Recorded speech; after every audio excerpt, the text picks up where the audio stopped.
وسلم تسليما كثيرا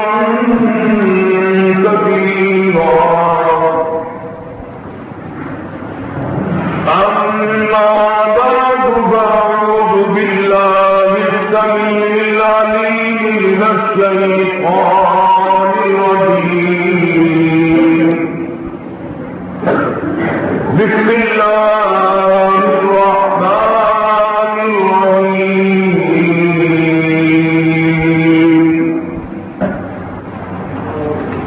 لمن الملك اليوم لله الواحد القهار اليوم تجزى كل نفس بما كسبت إن الله سريع الحساب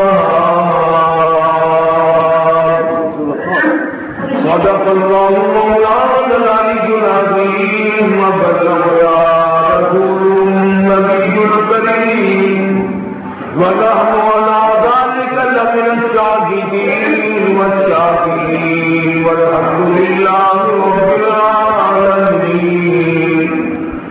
اللهم صل على محمد وعلى آل محمد كما صليت على إبراهيم وعلى آل إبراهيم إنك حميد مجيد اللهم بارك على محمد وعلى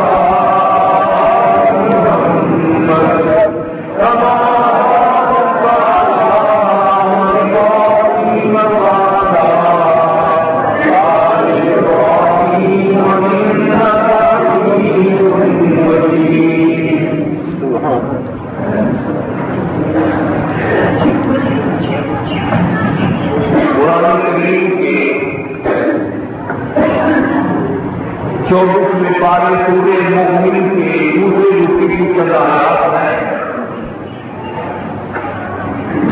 پروردگار عالم نے احکامات، ضابطے اور طریقہ کار، دستور زندگی، ضابطۂ حیات قرآن کریم میں بیان فرمائے،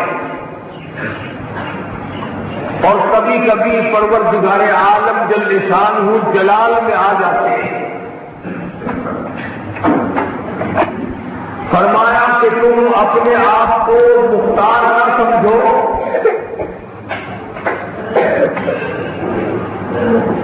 یہ جوانی، یہ جوبن، یہ حسن و جمال، یہ دولت، یہ شہنشاہیت، یہ آرزو چیزیں ہیں.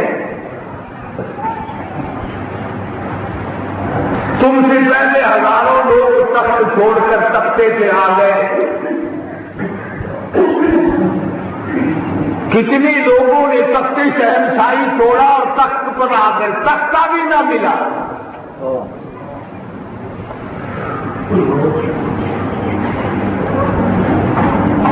قبر کے اندر کچی مٹی کے اندر ان کا بسیرا ہو گیا. تم اپنے آپ کو کسی معاملے میں برتری نہ دو. بڑائی اور کبریائی صرف میرے لیے ہے. فرمایا الکبر ردائی او کما قال النبی صلی اللہ علیہ وسلم. حضور فرماتے ہیں کہ اللہ پاک نے فرمایا بڑائی میری چادر ہے. جو میری چادر کو گھسیٹے گا پھر میں اس کو دیکھ لوں گا.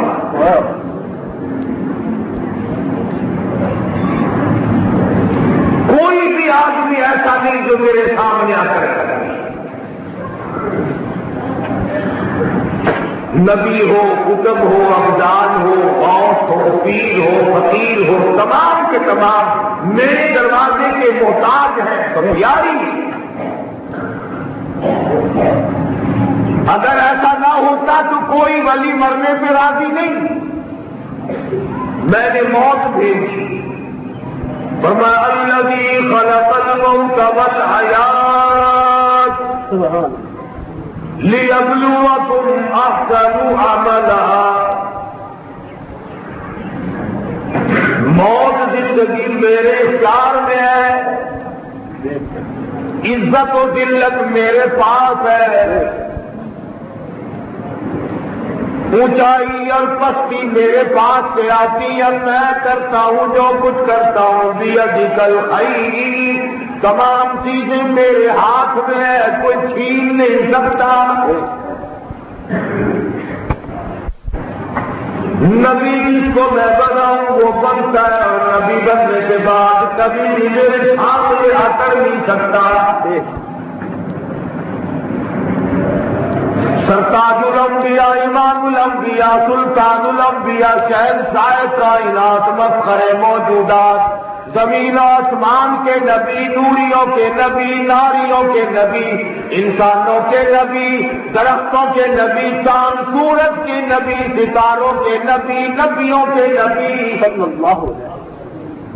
حضرت محمد صلی اللہ تعالی علیہ وسلم کے بارے میں فرمایا او لوگوں دیکھ لو ماں کے پیٹ میں الم یجد کا یتیمن فآوا. محبوب میں نے تجھے یتیم پیدا کیا.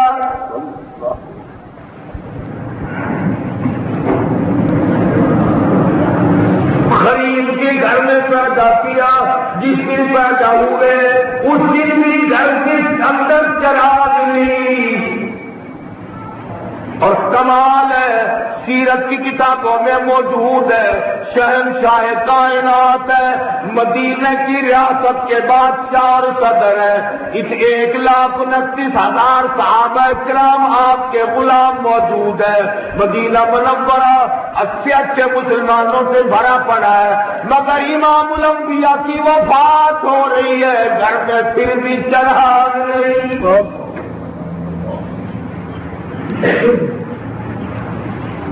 اللہ پاک نے خود ایک دن پوچھا میرے محبوب اگر چاہو تو پہاڑ سونے کا بنا دوں جن آپ کے کام آئے گا.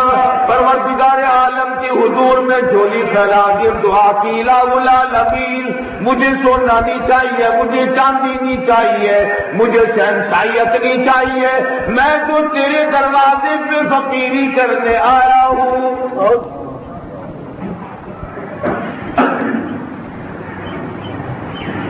اور ساری زندگی مبارک اسی طرح گزارا دی. لوگ اس کی کلام تبھی تو کہتے ہیں. انہی کے بارے میں کہتے تھے سلام اس پر کی جس نے جو راتیں کاٹ دیتا خاک پر سو کر. سلام اس پر جو سوتا بھی تو حال قوم پر رو کر.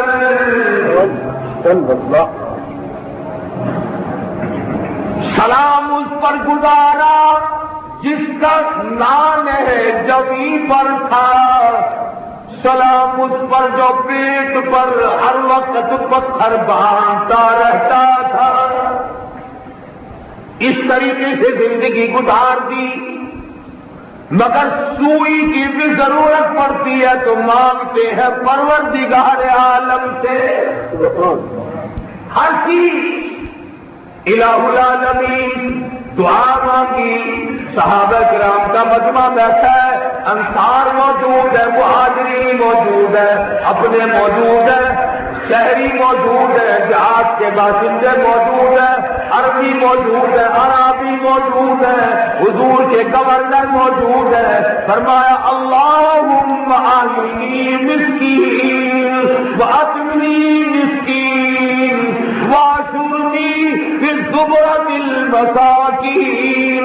او میرے پروردگار، آپ نے مجھے یتیم پیدا کیا، میں غریبوں میں جینا چاہتا ہوں، غریبوں میں مرنا چاہتا ہوں، اور میرے پروردگار قیامت کے دن مجھے غریبوں میں اٹھانا۔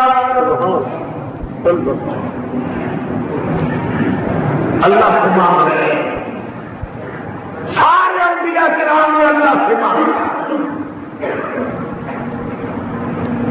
آدم علیہ السلام سے لے کر محمد مدنی صلی اللہ علیہ وسلم تک کوئی نبی ایسا نہیں چاہے اس پہ کتنی بڑی مصیبت آئی پھر بھی غیر کو کبھی نہیں پکارا، اور اگر شرک کی ذرا سی بات پیغمبر کے کان میں پڑی ہے تو پیغمبر نے کوئی بھی پیغمبر ہوا اس کا برا منایا۔ حضرت ایوب علیہ السلام کی بیماری کو 18 سال گزر گئے، کیلوں نے کھا کر ختم کر دیا، تمام چمڑا گل گیا، شہر والوں نے نکال دیا، قبیلے اور خاندان والوں نے کہا رحمت اٹھا کے لے جا، کون لگا ہوا ہے؟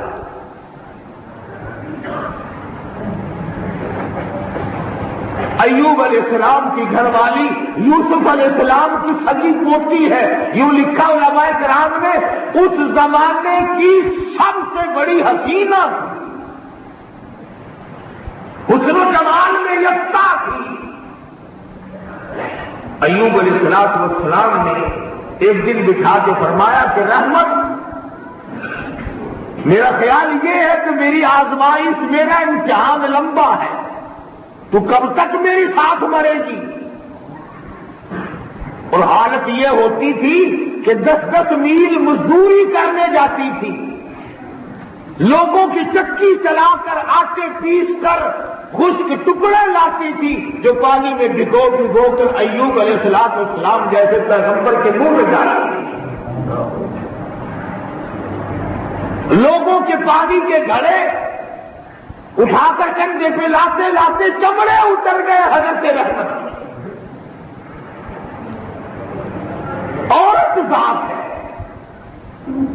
ایک دن فرمایا رحمت میں تجھے طلاق دے دوں تو اپنے ماں باپ کے یہاں چلی جا، تیرا وقت کٹ جائے گا، کب تک میری ساتھ مصیبتیں اٹھائے؟ اللہ اکبر، پیغمبر تو پیغمبر ہوتا ہے، پیغمبروں کی شادی بھی اللہ کی اجازت کے بغیر نہیں ہوتی، پیغمبروں کا معاملہ ہمارے والا نہیں۔ آج نکاح کیا، پرسوں کو تنسیقی نکاح کا دعویٰ کر کے کھڑے ہو گئے۔ پیغمبر ایسی باتوں پہ لعنت بھیجتے ہیں۔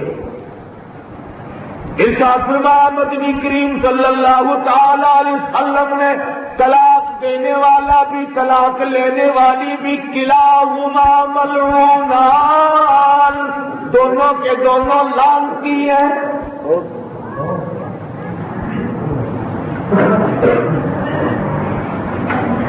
اندازہ لگاؤ، مکے والوں نے 13 برس تک پتھر مارے، ایک دن لعنتی نہیں فرمایا، راہ میں کانٹے بھی کھائے، کبھی لعنتی نہیں فرمایا، سر کے اوپر کوڑے کباڑ کے ٹوکرے پھینکے گئے، محمد عربی صلی اللہ علیہ وسلم نے کبھی اس عورت کو لعنتی نہیں فرمایا۔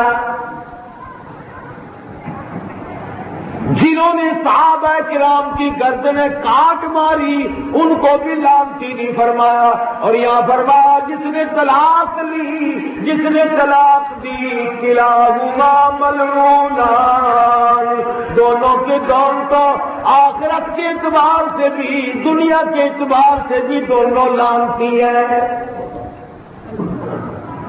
پھٹکار ہے خدا کی ان پر. بات کر رہا تھا حضرت رحمت ایوب علیہ السلام نے فرمایا کہ تو چلی جا اپنے ماں باپ کے، یا میرا امتحان لمبا معلوم ہوتا ہے، میرے ساتھ کب تک دکھ اٹھائے. اور کیا دکھ اٹھائے ہیں اس مائی نے. علماء کرام نے لکھا ہے سارے شہر کے لوگ آ گئے، کہنے لگے اس بدبودار کو اٹھا کے جنگل میں لے جا، شہر میں سے کوئی کام نہیں، بیماری پھیل جائے گی. جو لکھا ہے کہ حضرت رحمت رونے لگی، جہاں انگلی لگاتی تھی وہیں سے چمڑا اور گوشت گر پڑتا تھا. کیسے اٹھاؤں، کہاں لے جاؤں؟ بس روتے روتے دعا کی، الہی یہ لوگ مجھے نہیں چین لینے دیتے، میری امداد فرما. یوں آتا حدیث پاک میں عرش عظیم اٹھانے والے فرشتوں کو حکم ملا، جاؤ میری رحمت کی امداد کرو. اصل بات میں اگلی لانا چاہتا ہوں، ایک آگے چل کر بات آ رہی ہے. کئی مرتبہ واقعات میں نے آپ کو یہ سنایا ہے. یہاں تک پریشان ہوتی تھی کہ 10 میل سفر کر کے گئی ہے اور چکی پیس کر کے روٹی لاتی تھی. شیطان جاتا ہے، لگائی تو عورت سے آٹا نہ پسوایا کرو، اس کا خامن کوڑی ہے، اس کو ہاتھ لگاتی، تمہارے آٹے کو ہاتھ لگاتی، سارے کوڑی ہو جاؤ گے. ایک بات میری یاد رکھو، شیطان بدماش جہاں بھی آیا نا آدمی کی روپ میں، اتنا بڑا لٹ اور اتنا بڑا تخبہ پیر بن کر آیا. ابراہیم علیہ السلام کے بارے میں آیا حضرت حاجرہ کے پاس، اس وقت بھی اتنا بڑا تخبہ تھا، اور یہ لمبی اس نے داڑھی بنائی اور لمبا کرتا بنایا اور نعرے لگاتا ہوا آیا. حضرت سارا کے پاس آیا، حضرت حاجرہ کے پاس آیا، جس کو بالخصوص عورتوں کے پاس جہاں بھی شیطان کا آنا ثابت ہے نا، یہ بدماش پیر بن کر آیا. اسے پتا ہے کہ عورتیں پیر کو مانتی ہیں، قرآن کو نہیں مانتی، ورنہ وہ قرآن کریم پڑھتا ہوا نہ آتا.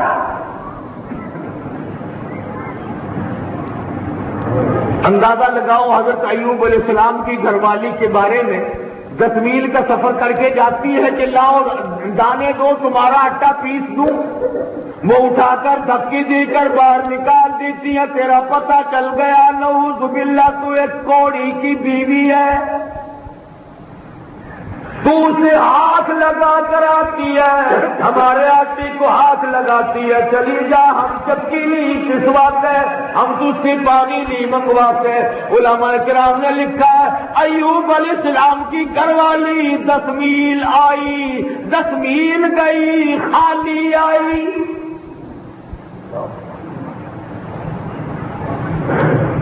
18 سال گزر گئے، رات دن ماری ماری پھرتی ہے، خدمت کرتی ہے.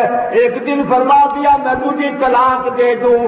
جواب دینے لگی، اے ایوب اللہ کے نبی، میری تیری عمر کے جوانی کے حسن و جمال کے کتنے دل گزرے؟ فرمایا 80 سال. اے ایوب کل قیامت کا دن ہوگا. اللہ میاں نے اگر یہ پوچھ لیا 80 سال تو خامد والی بنی بیٹھی رہی، اور 80 سال کے بعد جب بیماری آئی چھوڑ کے چلی گئی تھی، اس وقت کا جواب مجھے بتا دو، میں چلی جاؤں گی. کیسے جا سکتی؟ 100 سال بھی اگر اسی طرح گزرے، اللہ کے پیغمبر تیرا ہاتھ چھوڑ کے نہیں جاؤں گی. اتنی وفادار عورت، پریشان حال، رات دن پریشان ہے. پریشان کو پھر ملا ایک دن شیطان، پیر بنا ہوا ہے، اتنا لمبا تسبیح ہے، اتنا لمبا لٹ ہاتھ میں ہے، لمبا کرتا پہنا ہوا ہے، آیا ہے نعرے لگاتا ہوا، آگے کہنے لگا ہاں ہے رحمت کہ جی بڑے میاں کیا بات ہے؟ پیر صاحب بات کیا ہے؟ کہنے لگا تیرے خامن کا کیا حال ہے؟ کہ جی بہت تکلیف ہے، 18 سال ہو گئے، مرض بڑھتا جاتا ہے، گھٹا نہیں ہے، بڑی میں پریشان ہوں۔ لگا علاج تو ہم کر دیں گے، اگر تم مانو گے نہیں کہ نہ میاں صاحب کرو نا، بتلاؤ نا علاج کیا تکلیف کس طرح سے ہوگا۔ کہنے لگا ایک لا بکرا اور اپنے خامن کو نہ بتائیو۔ یہ جتنے چاروں طرف ملنگ بیٹھے ہیں نا شرک کے ٹھیکیدار، یہ سارے عورتوں کو یوں ہی کہتے ہیں خامن کو نہ بدلانا۔ تمام کی یہی نصیحت ہوتی ہے۔ کہنے لگا خامن کو بتانا نہیں ہے، اور ایک بکرا لا اور چوراہے میں ذبح کر، حارث کے نام پر، حارث شیطان کا نام ہے، حارث کے نام کا بکرا ذبح کر کے چوراہے میں گوشت پھیلا دے، جو وہاں سے گزرے گا نا اسے کون لگ جائے گا، تیرا خامن ٹھیک ہو جائے گا، بیماری اس پر اتر جائے گی۔ میں بیماری اتارنے کا علاج بتلا رہا۔ اب عورت ذات ہے، 18 سال کی پریشان ہے، سمجھ میں آ گئی بات، میاں صاحب بڑا کرم ہوگا، ضرور کروں گی، ایسا ہی کروں گی، کر دوں گی، میرا خامن تندرست ہو جائے، میرے مصیبتوں کے دن کٹ جائیں۔ حضرت رحمت تشریف لائی، آ کر کے ایوب علیہ السلام سے ذکر کر دیا، آج بہت بڑا پیر ملا تھا، آج بہت بڑا فقیر ملا تھا، بہت بڑا ولی ملا تھا، آج بہت بڑا نیک بزرگ بابا ہوری ٹکرے تھی، بہت بڑا بابا تھا، وہ تسبیح بھی بہت بڑی تھی، وہ لکھ بھی بڑا تھی، قد بھی بڑا لمبا سی، کرتا بھی لمبا سی، پجامہ بھی لمبا، آج بابے ہوری ٹکرے تھی۔ ایوب علیہ السلام کی کان کھڑے ہو گئے کہ پیغمبر تو میں اور ٹکرایا بابا، اللہ کا نبی تو میں ہوں، خدا بند کریم نے تاج نبوت میرے سر پہ رکھا ہو۔ ایوب علیہ السلام کو توجہ دی کہ پھر کیا کہہ رہے تھے پیر صاحب؟ بابے ہوری کی دس دے تھی، کہنے لگی انہوں نے یوں کہا اپنے خامن کو نہ بتانا کہ ہاں ہاں جبھی تو پوچھ رہا ہوں نا، اسی میں تو راز ہے کوئی، خامن کو نہ بتانا۔ کہنے لگی جی یوں کہا حارث کے نام کا بکرا ذبح کر کے چوراہے میں پھینک دینا، جو وہاں سے پہلے گزرے گا اس کو کون لگ جائے گا، تیرے خامن کی بیماری اتر جائے گی۔ اندازہ لگاؤ، جس عورت نے 98 سال گزارے ہوں اپنے خامن کے ساتھ، 18 سال بیماری کو ہو گئے، جو چکیے چلا چلا کر کے ٹکڑے لا کے دیتی ہے، لوگوں کے پانی کے گھڑے اٹھا اٹھا کر کندھوں کے چمڑے اتروا کر ایوب علیہ السلام کے منہ میں لا کے ٹکڑا ڈالتی ہے، ان تمام خدمتوں کو بھول گئے۔ فرمایا رحمت اگر زندہ رہا تندرست ہو گیا، تو نے میرے سامنے شرک کی بات کی ہے، قسم کھاتا ہوں تجھے 100 لاٹھیاں ماروں گا، 100 لاٹھیاں ماروں گا تجھے۔ کیا بات ہے ایوب علیہ السلام، اتنی وفادار عورت، خوبصورت عورت، اتنی جانثار عورت، جس نے عمر بھر تمہاری خدمت میں گزار دی، وفاداری میں گزار دی، مزدوریاں کر کر کے لا کے تمہارے منہ میں ٹکڑے ڈالتی ہے، اگر ایک بات منہ سے نکل گئی تو کیا بات ہے؟ ایوب علیہ السلام فرماتے ہیں شرک کی بات کیوں کی؟ یہ بہت بڑی لعنت ہے، اگر شرک تیرے دل میں آ گیا تیری ساری عمر کی کشتی کراتی کھوئی جائے گی۔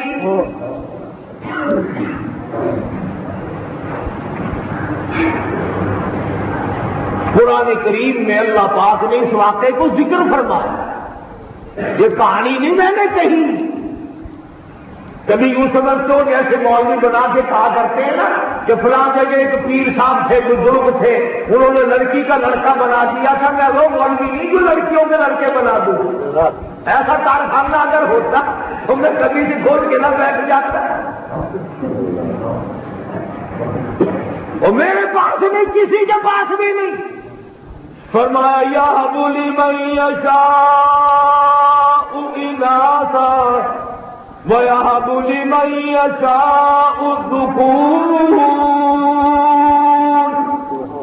جس کو چاہوں لڑکی دوں، جس کو چاہوں لڑکا دوں، او یزوجہم ذکرانا واناثا، جس کو چاہوں لڑکا بھی دوں لڑکیاں بھی دوں، جوڑے جوڑے عطا کر دوں، وَيَجْعَلُ مَن يَشَاءُ عَقِيمًا إِنَّهُ عَلِيمٌ قَدِيرٌ، جس کو چاہوں باز کر دوں، ایک نہ لڑکا دوں نہ لڑکی دوں، سارے پاکستان کے پیر پوج کر ختم کر دو، تمام کے جہاں چکر لگاؤں، تمام کتنیاں پھر کے آ جاؤ، میں اس کو نہ دوں، میری مرضی۔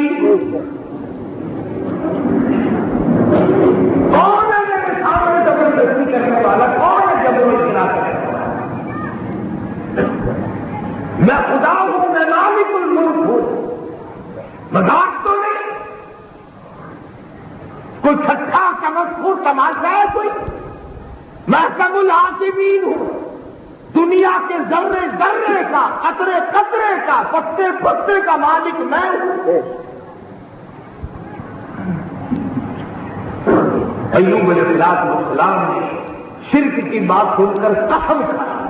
اندازہ لگاؤ، یہ لحاظ نہیں کیا کہ چلو ایک عورت ہے، پریشان ہے، اس کے غریب کے منہ سے ایک بات نکلی گئی تو یوں کہہ دیتے نا کہ نا رحمت توبہ کر، استغفار پر، یوں نہیں کرنا۔